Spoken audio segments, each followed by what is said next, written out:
Hello everyone, welcome back to my channel and the Fairytales of Hans Christian Andersen.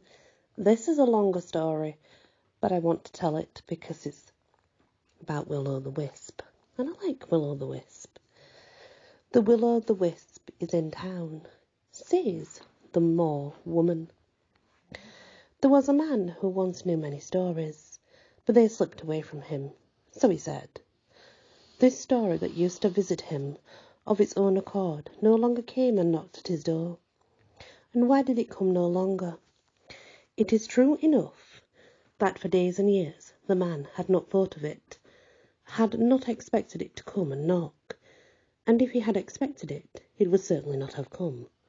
For without there was war, and within was the care and sorrow that war brings with it.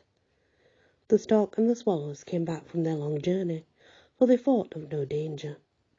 And behold, when they arrived, the nest was burnt. The habitants of men were burnt.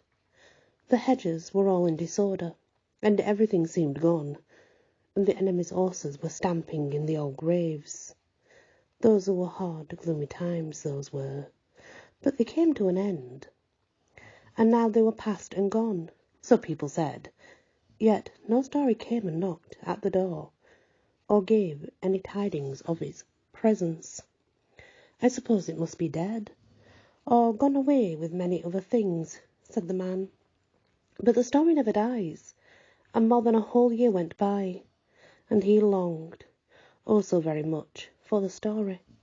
I wonder if the story will ever come back and knock. And he remembered it so well in all the various forms in which it had come to him, sometimes young and charming, like spring itself, sometimes as a beautiful maiden, with a wreath of thyme in her hair, and a beechen branch in her hand, with eyes that gleamed like deep woodland lakes in the bright sunshine. Sometimes it had come to him in the guise of a pedlar, and had opened its box and let silver ribbon come fluttering out, with verses and inscriptions of old remembrances. But it was most charming of all when it came as an old grandmother, with silvery hair, large sensible eyes. She knew so well how to tell about the oldest times, long before the princesses spun with the golden spindles, and the dragons lay outside the castles, guarding them. She told with such an air of truth that black spots danced before the eyes of all who heard her, and the floor became black with the human blood, terrible to see and hear, yet so entertaining, because such a long time had passed since it all happened. Will it ever knock at my door again? Said the man, and he gazed at the door, so that black spots came before his eyes and upon the floor. He did not know if it was blood, or morning crape from the dark, heavy days. And he sat thus. The thought came upon him whether the story might have been hidden itself, like the princess in the old tale, and he would now go in search of it. If he found it, it would beam in new splendour, lovelier than ever. Who knows? Perhaps it's hidden itself in the straw, and balances on a margin of the well. Carefully, carefully, perhaps it lies hidden in a certain flower. That flower is one of the great books on the bookshelf. And the man went and opened one of the newest books, to gain information on this point. But there was no flower to be found. There he read about Holger Dansk, and the man read that the tale had been invented and put together by a monk in France, that it was a romance translated into Danish and printed in that language, that Holger Dansk had never really lived, and consequently could never come again, as we have sung, and have been so glad to believe. And William Tell was treated just like Holger Dansk. These were all only myths, nothing on which we could depend, and yet it's all written in a very learned book. Well, I shall believe what I believe, said the man. There grows no plantain where no foot has trod. And he closed the book and put it back in its place, and went to the fresh flowers at the window. Perhaps the story might have hidden itself in the red tulips, with the golden yellow edges, or in the fresh rose, or in the beaming camellia. The sunshine lay among the flowers, but no story. The flowers, which had been here in the dark troubled times had been much more beautiful, but they had been cut off, one after another, to be woven into wreaths and placed in coffins, and the flag had waved over them. Perhaps the story had been buried with the flowers, but then the flowers would have known of it, and the coffin would have heard of it, and every little blade of grass that shot forth would have told of it. The story never dies. Perhaps it has been here once, and has knocked, but who had eyes or ears for it in those times? People looked darkly, gloomily, and almost angrily at the sunshine of spring, at the twittering birds and all the cheerful green. The tongue could not even bear the old merry popular songs, and they were laid in the coffin with so much that our heart held dear. The story may have knocked without obtaining a hearing. There was none to bid it welcome, and so it may have gone away. I will go forth and seek it, out in the country, out in the wood and open the beach. Yes, that's what I will do. Out in the country lies an old manor house with red walls, painted gables, and a red flag that floats on the tower. The nightingale sings among the finely fringed beech leaves, looking at the blooming apple tree of the garden, and thinking that they bear roses. Here the bees are mightily busy in the summer-time, and hover round their queen with their humming song. The autumn has much to tell of the wild chase, of the leaves of the trees and the race of the men that are passing away together. The wild swans sing at Christmas time on the open water, while in the old the guests by the fireside gladly listen to songs and to old legends. Down into the old part of the garden, where the great avenue of wild chestnut trees lure and wonder to tread its shades, went the man who was in search of a story, for here the wind had once murmured something to him. Valdemir Dar and his daughters. The dryad is the tree, and who was the story mother herself, had here told him the dream of the old oak tree. Here in the time of ancestral mother had stood clipped edges, but now only ferns and stinging nettles grew there, hiding the scattered fragments of an old sculptured figures. The moss is growing in their eyes, but they can see as well as ever, which was more than the man could do who was in search of the story, for he could not find that. Where could it be? The crows flew past him by hundreds across the old trees and screamed, "Cra-da, cra-da," and he went out of the garden and over the grass plot of yard into the elder grove, and there stood a little six-sided house, with a poultry yard and a duck yard. In the middle of the room sat the old woman, who had the management of the whole, and knew accurately about every egg that was laid, and about every chicken that could creep out of the egg. But she was not the story of which the man was in search, that she could attest with a Christian certificate of baptism, and of vaccination that lay in a drawer. Without, not far from the house, is a hill covered with red thorn and broom. Here lies an old gravestone, which was brought here many years ago from the churchyard of the provincial town, a remembrance of one of the most honoured councillors of the place. His wife and his 5 daughters, all with folded hands and stiff ruffs, stand round him. One could look at them so long that it had an effect upon one's thoughts, and these reacted upon the stones as if they were telling of old times. At least, it had been so with the man who was in search of the story. And he came nearer. He noticed a living butterfly sitting on the forehead of the sculptured counsellor. The butterfly flapped its wings and flew a little bit further, and then returned fatigued to sit upon the gravestone, as if to point out what grew there. 4-leaved shamrocks grew there. There were even specimens close to each other. When fortune comes, it comes in a heap. He plucked the shamrocks and put them in his pocket. Fortune is as good as red gold, but a new charming story would be better still, thought the man, but he could not find it here. And the sun went down, round and large. The meadow was covered with vapour. The moor-woman was at her brewing. It was evening. He stood alone in the room and looked out upon the sea, over the meadow, over moor and coast. The moon shone bright. A mist was over the meadow, making it look like a great lake. And indeed it was once so, as the legend tells, and in the moonlight the eye realizes these myths.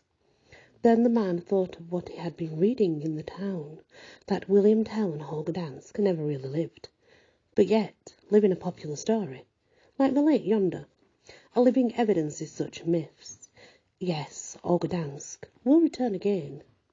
And he stood thus and thought. Something beat quite strongly against the window.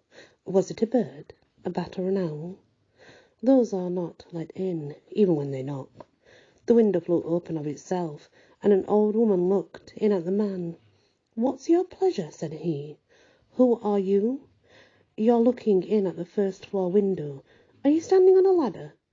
"You have 4-leaved shamrock in your pocket," she replied. "Yes, indeed. You have 7. One of them is 6-leaved. "Who are you?" asked the man again. "I am the moor-woman," she replied. "The moor-woman who brews." I was at it.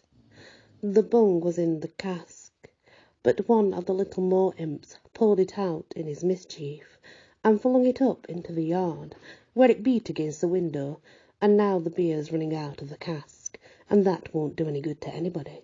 "Pray, please tell some more," said the man. "Yes, wait a little," answered the moor-woman.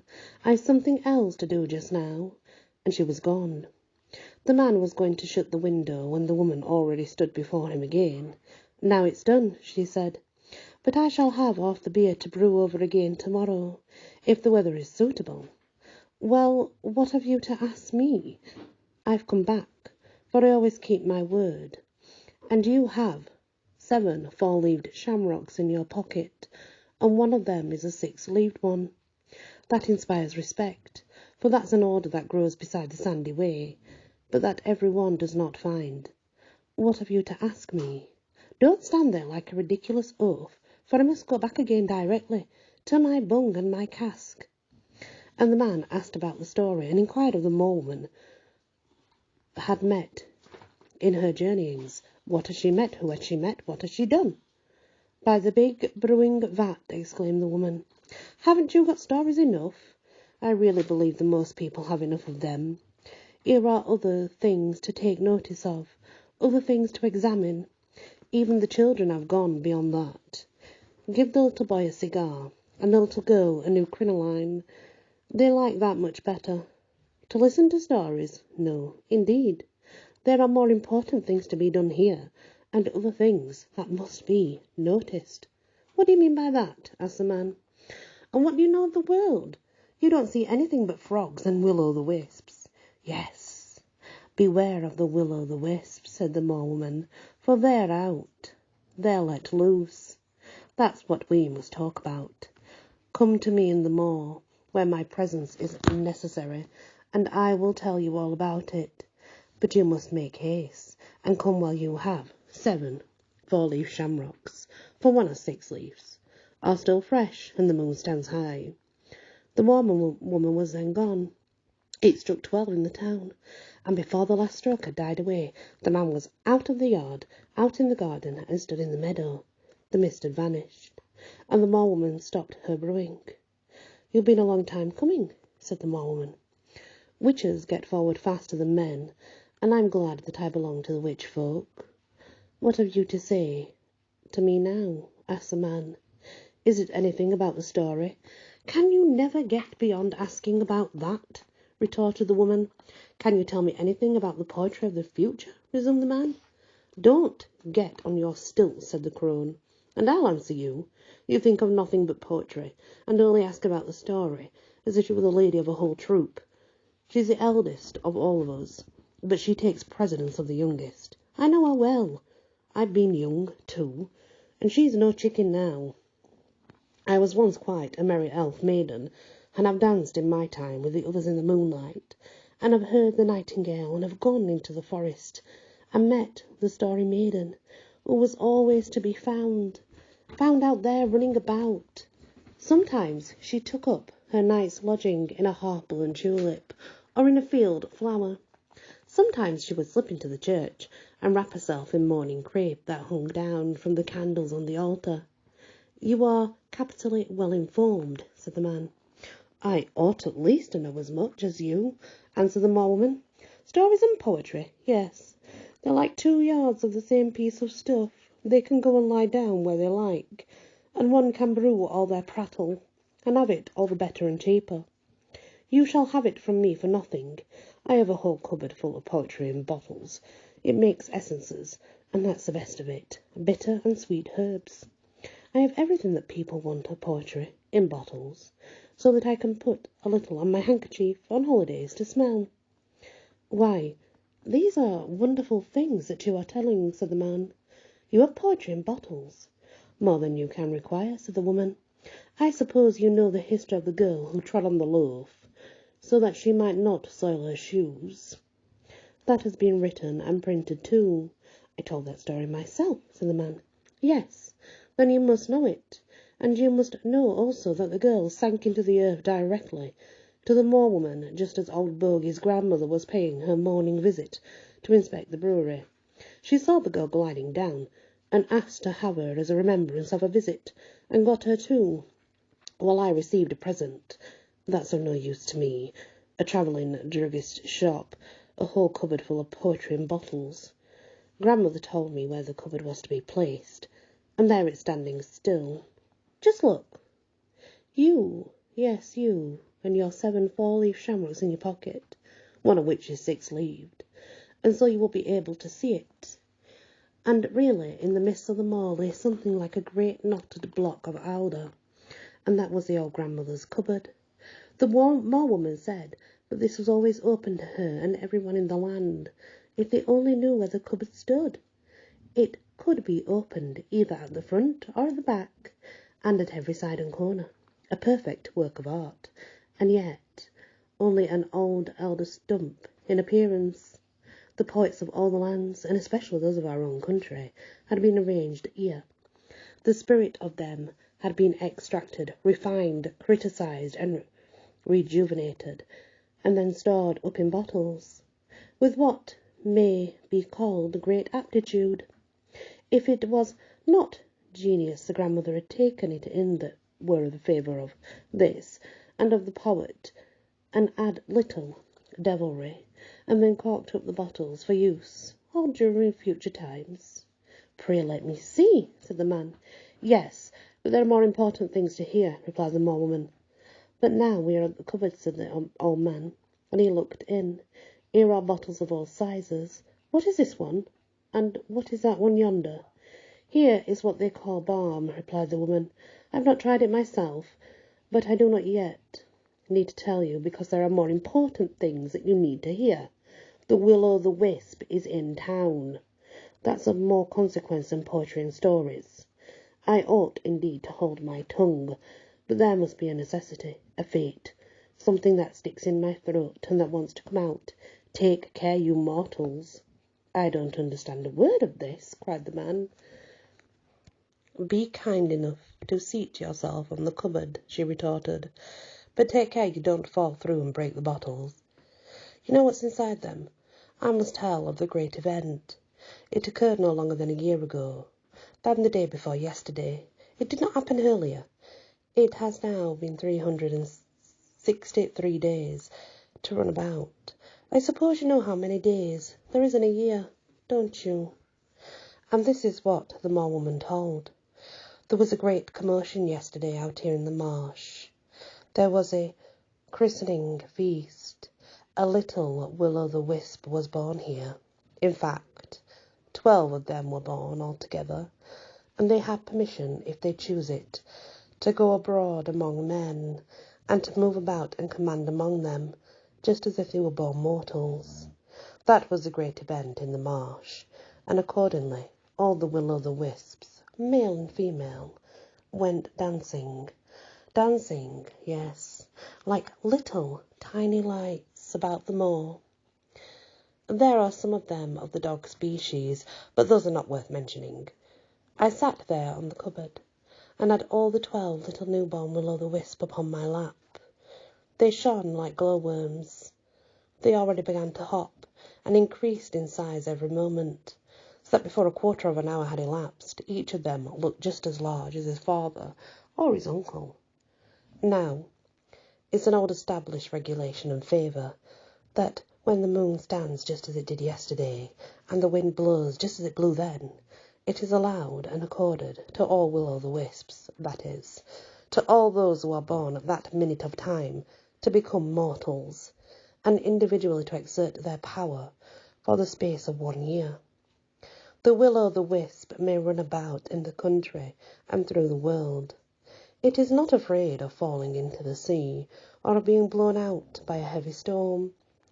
It can enter into a person, and speak for him, and make all movements it pleases. The will-o'-the-wisp may take whatever form he likes, man, woman, and can act in their spirit, as in their disguise, in such a way that he can effect whatever he wishes to do. But he must manage, in the course of the year, to lead 365 people into a bad way. And also it must be done in grand style too, to lead them away from the right and the truth. And then he reaches the highest point. Such a will-o'-the-wisp can attain to be the honour of a runner before the devil's stagecoach, and then he'll wear clothes of fiery yellow and breathe forth flames out of his throat. That's enough to make a simple will-o'-the-wisp smack his lips. But there's some danger in this, and a great deal of work for the will-o'-the-wisp, who aspires to play such a distinguished part. If the eyes of the man are opened to what he is, and if the man can blow him away, it's all over for him, and he must come back into the marsh. Or if, before the year is up, the will-o'-the-wisp is seized with a longing to see his family, and returns, he gives the matter up. It is over with him likewise, and he can no longer burn clear, and soon becomes quite extinguished, cannot be lit up again. And when the year has elapsed, and he has not led 165 people away from the truth and from all that is grand and noble, he is condemned to be imprisoned in decayed wood, and to lie glimmering there, without being able to move. And that's the most terrible punishment that can be inflicted on a lively will-o'-the-wisp. Now all this I know, and all this I told to the 12 little will-o'-the-wisp whom I had on my lap, and who seemed quite crazy with joy. I told them that the safest and most convenient course was simply to give up the honour and do nothing at all. But the little flames would not agree to this, and had already fancied themselves clad in fiery yellow clothes, breathing flames from their throats. "Stay with us," said some of the older ones. "Carry on your sport with mortals," said the others. "The mortals are drying up our meadows. They've taken to draining what our successors do. We want to flame. We will flame, flame," cried the newborn will-o'-the-wisps. Thus the affair was settled.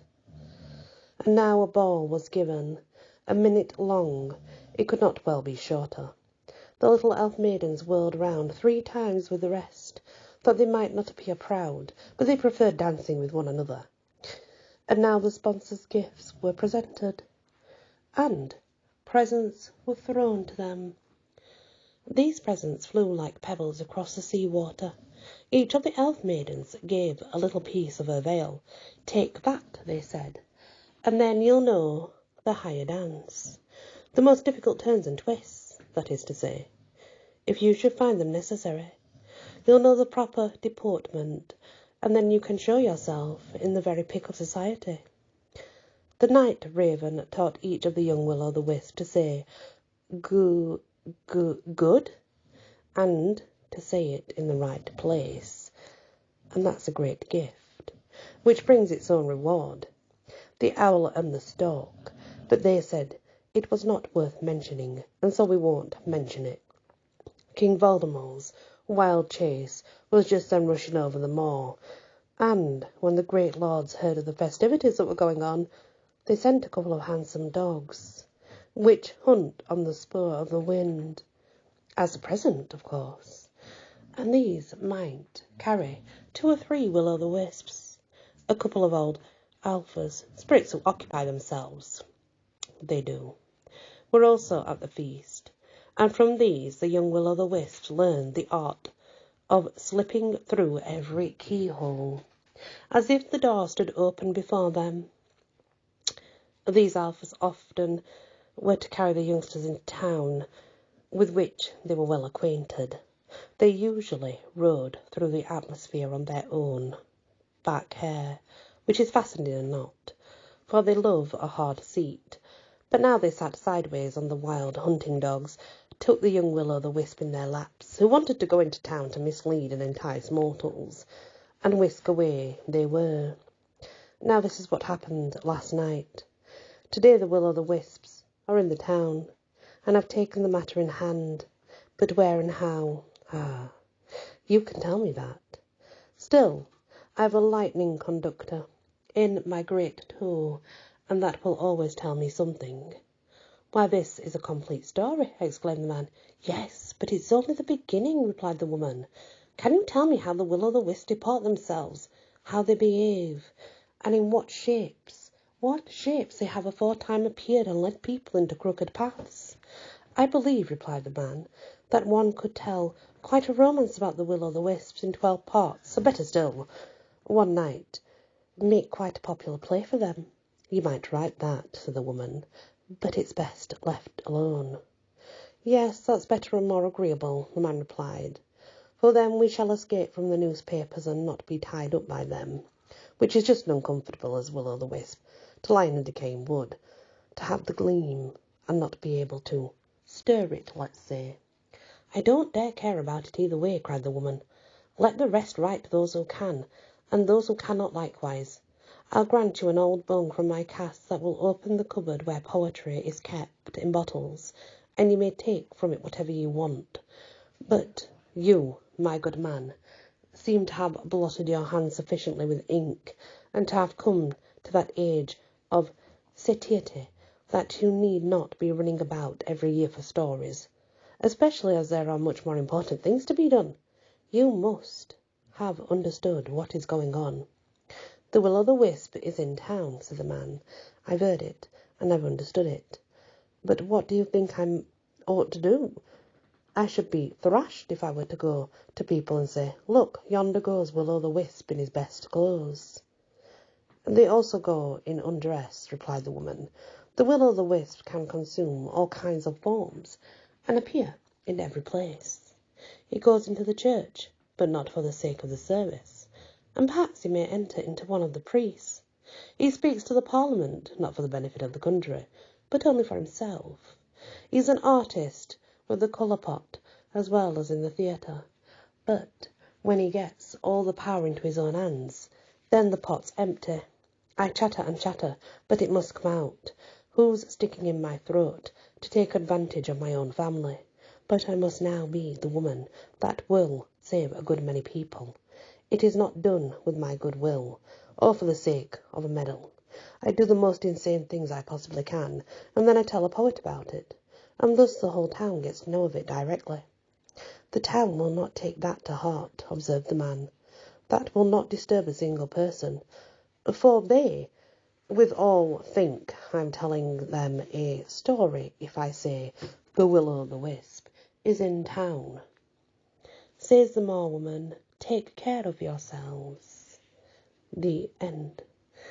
And that's the story of the will-o'-the-wisp and the Moor-women. Will-o'-the-wisp are balls of light. Sometimes they are described as being, from the moors and the marshes and how the chemicals create a ball of light. Others, however, believe they are of the fey realm, and some believe they are good, some believe they are bad, some believe they are spirits of the souls of the dead that are left to wander the earth that cannot move on. There are many beliefs when it comes to will-o'-the-wisps. Thank you for listening, and many blessings.